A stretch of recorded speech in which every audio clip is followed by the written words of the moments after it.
Good morning, everyone. And welcome to the town of Marshall. It is a true honor, once again, to have Governor Josh Stein with us today.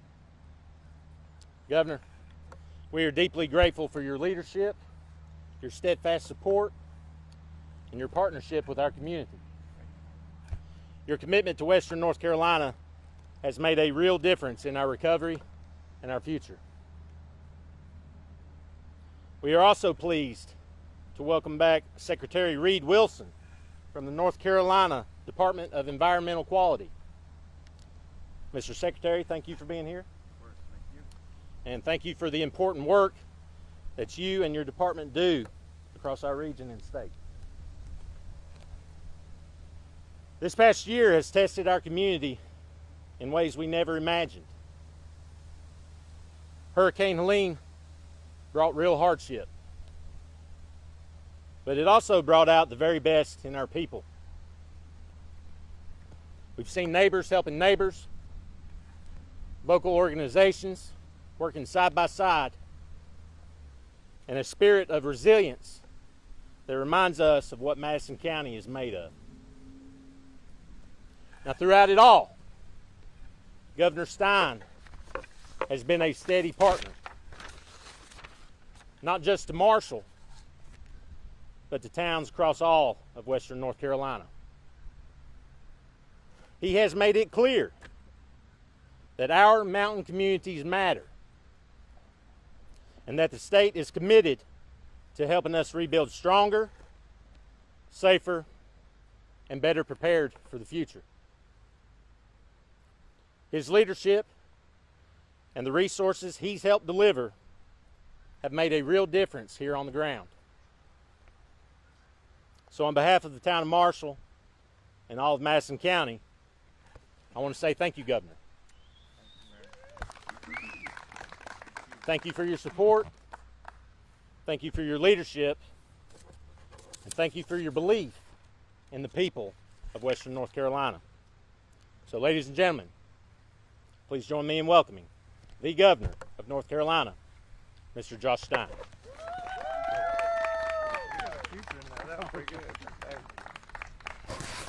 Well, good morning, everybody. I want to thank the mayor for that incredible, warm introduction. I want to thank him for his leadership through these trying times. You took office in 23. Yes, sir. You didn't know what you were getting in 24. I did not. And we are grateful for the incredible work you've been putting in to help this community come back. I'm here with Secretary of Environmental Quality Reed Wilson, Jane Margaret Bell from the Land of Sky Regional Council, and Sarah Noah with Mountain Valleys Resource Conservation and Development Council. We are here standing beside the majestic French Broad River in beautiful Marshall with an exciting announcement. We're awarding nearly $6 million in grants from the DEQ's Flood Resiliency Blueprint Program to help protect our state from floods. And as Secretary Wilson will discuss, more grants will soon be on the way. The $6 million will be going to 11 projects in the river basins of the French Broad, Cape Fear, Neuse, Tar Pamlico, and Lumber rivers. Today's $6 million will help local governments restore river channels, increase floodplain water storage, and plant forested stream banks so that the communities are less vulnerable to flooding in the future. We know that there will be floods in the future, so we're making smart investments now to strengthen our riverbanks and to promote resilience to reduce future flooding impacts. A year ago, Helene's record rains overwhelmed the French Broad, causing the river to crest at nearly 25 feet. How much above the bridge, Mayor, did the water get? It crests over the hill of the bridge up there, so I mean it's That bridge was underwater. It's just incredible to imagine an impact of that scale. The floodwaters washed out homes, bridges, businesses, roads, and the railroad. When the water finally subsided, the river was left terribly polluted. Today's grant to the Land of Sky Regional Council will restore approximately 4,000 linear feet of stream channel, plant 2 3/4 acres of riparian buffer, and add 11 acre-feet of floodplain water storage along the French Broad River. And y'all tell me if this is right. 11 acre-feet is 11 acres of land with 1 foot of depth to take water. I passed science class. Investing in resilience and enhancing the French Broad River Basin will help us better protect towns like Marshall from future flooding and protect rivers from pollution. I want to give a big thank you to Secretary Wilson and his team at the Department of Environmental Quality for reviewing all of the applications and getting this money out quickly. And there are other programs that he is working on to get the money out quickly. There will be more to come. I want to thank the General Assembly for appropriating these funds. And I want to thank all the applicants for their commitment to improving the state's resilience for dealing with future natural disasters. I will now invite forward Secretary Wilson to say some more words. Secretary, I'll kick it to you. Thank you, Governor. Good morning, everyone. Mayor Haney, it is always a great pleasure to be back in beautiful, beautiful Marshall. We at DEQ, we are excited to make this announcement with Governor Stein of the nearly $6 million for 11 flood resiliency projects across the state. 3 of those are here in the French Broad River Basin.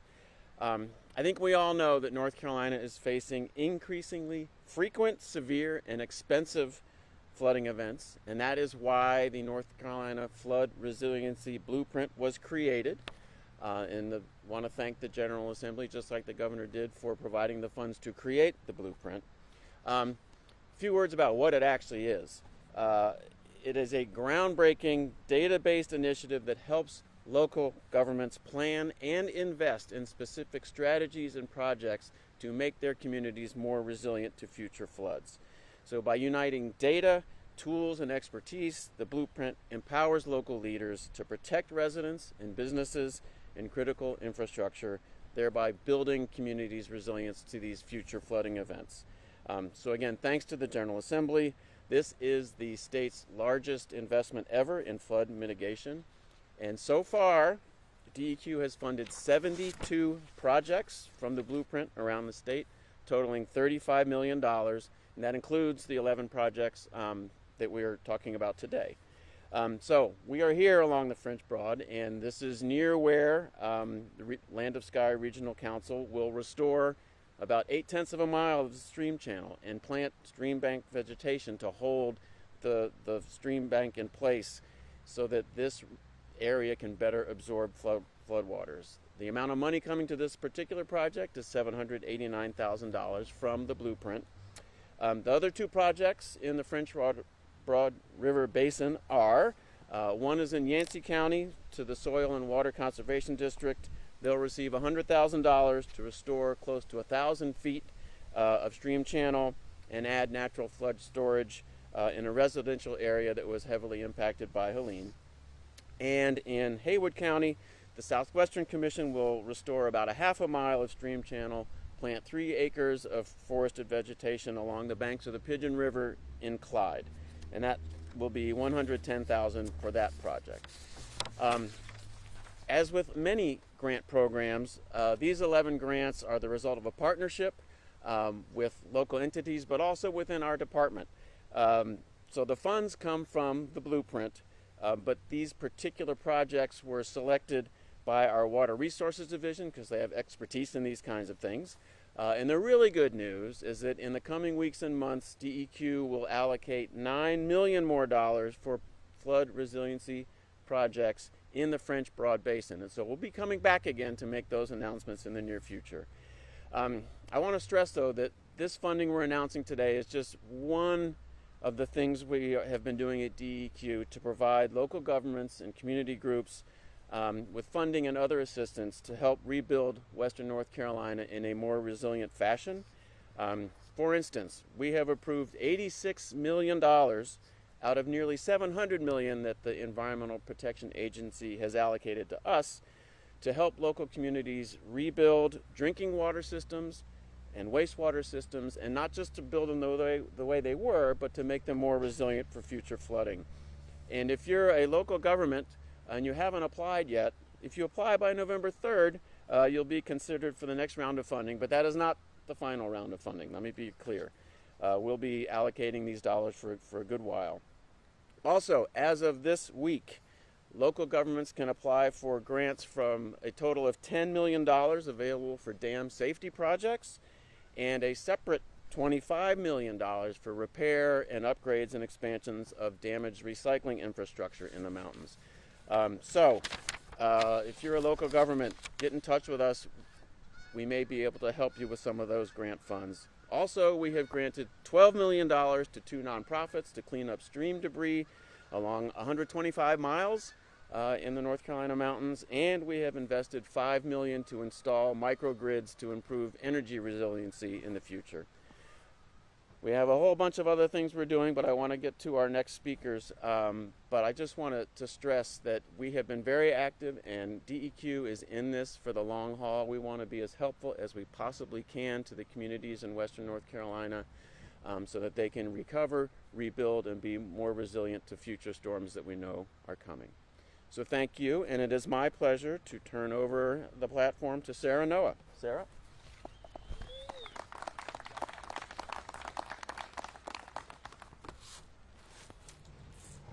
Good morning. And thank you to everyone for joining us here today. My name is Sarah Noah. I work for Mountain Valley's Resource Conservation and Development Council, and I live across this river about 1.5 miles downstream from where we are. Helene left the ground we're standing on and the town you see before you unrecognizable. The damage was catastrophic, and as soon as the water receded, we rolled up our sleeves and we got to work. 2 hands turned into dozens of hands, then hundreds, then thousands. And in less than 13 months, and with a tremendous amount of support, we've moved mountains on our path to recovery. Some of the most severe flooding in Marshall occurred in the communities directly upstream, Rollins Road and Fortner Hollow. The families that call these neighborhoods home are part of the fabric of our town. For many residents, this is multi-generational land. They speak the language of the river. They've seen it rise and seen it change, and they suffered loss during the storm and since, and this project is for them. Helene was a turning point for our community, and we've taken this time to consider how we can rebuild better with a focus on resilience for the future. This project will restore nearly 4,000 linear feet of the banks of the French Broad River, creating 11 acre-feet of additional water storage in the floodplain. We will stabilize the stream banks using a rock toe revetment and vegetated soil lifts and plant over 3.5 acres of riparian buffer with native vegetation. We expect to be in the design and procurement phase by the end of this year, and the project will be completed no later than October of 2028. I want to deeply thank the NCDEQ's Flood Resiliency Blueprint Program for this critical investment in our natural resources, and the North Carolina Division of Water Resources WRDG program for their administration of this funding.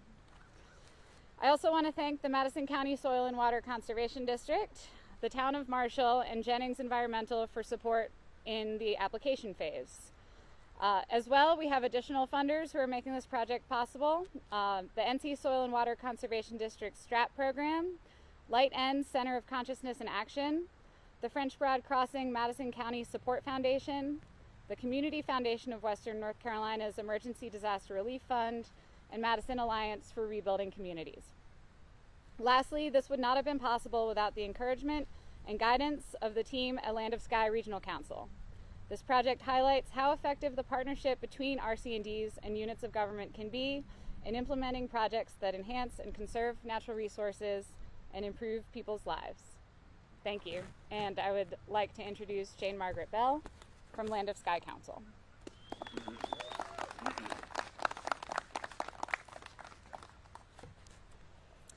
Good morning, everyone. My name is Jane Margaret Bell. So on behalf of Land of Sky Regional Council, I want to thank NCDEQ Flood Resiliency Blueprint for this critical investment in floodplain resiliency here in Marshall and across our mountain region. and beyond, as we just heard. As we watched the French Broad River overtop its banks last year and peak higher than any of us thought possible, those of us charged with protecting the waterways faced the daunting reality of the environmental devastation that would be left behind and the overwhelm of not knowing where to start. However, the Rawlins Road and Fortner Hollow Riverbank Restoration Project illustrates how far we've come and is a prime example that we can heal our rivers and our communities when we come together and share resources. With local leaders like Sarah Noah and regional coordination through the COG, we can reduce flood risk, protect lives, and restore the natural systems that keep our communities safe. Through this effort, almost 4,000 feet of riverbank will be stabilized and planted with native vegetation. The project will add flood storage that could cover over 12 football fields, 1 foot deep. That's larger than the size of this island. So that's enormous. And thanks to the generous funding from NCDEQ and many other partners, this project will reconnect floodplains so the river can safely store and release floodwaters, restore riparian buffers that slow water, improve water quality, and provide vital habitat, repair eroding banks to prevent further loss of land and sediment pollution, protect critical infrastructure and historic and underserved communities, and finally engage our residents and partners to align this work with community recovery and long-term resilience goals. In the wake of Hurricane Helene and other devastating floods, this work is both urgent and deeply encouraging. It represents our region's commitment to rebuilding smarter, stronger, and with natural disaster resiliency at the forefront. We, Land of Sky Regional Council, are proud to stand shoulder to shoulder with our partners at Mountain Valleys RC&D and the town of Marshall, whose vision, persistence, and local leadership make this project possible. Together, we're showing what true resiliency looks like in the heart of Western North Carolina.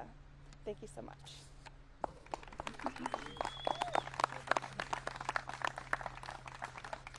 Happy to take questions, and you can address any of the speakers. I'll actually ask first. So, Mayor, without these grants, could the town by itself paid for any of these repairs or anything that's been talked about? That would have been very difficult for the town to have been able to do that. We are thankful for these grants. You know how the cost of everything is just so expensive nowadays, and how our budget is, it just wouldn't have been able to withstand anything of that magnitude without the support of the state and these grants. Yeah, I have a question for Governor Stein. You call this the largest investment from the state ever. Why did it take something the scale of Helene to get this money approved and through? Well, the encouraging thing about this program is that there was foresight in the legislature. This blueprint, and Secretary Wilson can speak more to it, was actually authorized a couple years ago. And as you heard, not all of this round of projects are in the west, because there has been a great deal of flooding, as we all know, in the east of the state as well. And so this is part of a normal course of trying to make this state more resilient, because we've had now 3 500-year floods in the last decade. We know there will be more to come, and we want to make sure that when those floods come, that we can minimize the impact as much as we can. Secretary Wilson, anything to add on the blueprint? I guess I'd just add that it was several years ago that the legislature passed this funding, which we are now well on our way to getting out to communities in the 6 river basins that were included in the original flood resiliency blueprint. So as I think we know, there are 11 other basins in the state, and we're hopeful that in the coming years the legislature will provide funding for those as well, because these projects are necessary in just about every community around this state. We know whether it's the coast or the mountains that there could be flooding, and if local communities can get the funding in advance to make them less vulnerable to those flooding events, that's going to help everybody save lives, save property, save businesses. So we are looking forward to not only finishing this round of funding, but doing so in the future for the entire state. And how many more rounds of funding does the blueprint have, and how much more money is still sitting but is waiting to be left allocated? So the total amount we have for making grants to communities around the state is about $76 million, and we have specifically allocated $35 million, so a little less than half. But we have a lot of potential projects identified in those 6 river basins, and we will be making announcements in the coming weeks and months because we are trying to get these funds out to communities as quickly as we can because they need them. Yeah, this is a question for both you guys. 11 projects across the state, but what made Marshall the place to make this announcement here today? I got to tell you, I've been to Marshall a handful of times, and I'm inspired every time I come. I'm also happy every time I come. And so when it came time to choosing a place, I wanted to come here with some good news. These folks have worked incredibly hard, just incredibly hard. If you drove through the downtown, you saw that if the business was not yet open, there's somebody in there with a hammer trying to get it open as quickly as possible. And it's just my way of saying thank you to the people of this town for lifting me. We'll take one more question if you have one. This will just be an off-topic question. I think all of you have answered my questions. I know next week the legislature will be talking about redistricting out there. I'm not sure of how much power you have over the legislature when it comes to that, but I just want to get your thoughts on redistricting and your power over what they decide next week. Yeah, under our state constitution, the governor does not have the authority to veto redistricting. So they will do what they do. And their proposal is an abuse of their power. Just because you have power does not mean you should exercise it. In fact, they're abusing their power to take away the people's power, the voters' power, because they're trying to decide for the voters who their congressperson is. In this representative democracy, the people choose their representatives. It should not be the representatives choosing their people. And meanwhile, understand this is a General Assembly, one of only 2 in the entire country that has not yet passed a budget. So they've failed to pass a budget. They have failed to pay our teachers and law enforcement what they deserve. They have failed to fully expand Medicaid. Now they are failing the voters by taking away their authority to choose their own elected representatives. It's a disgrace.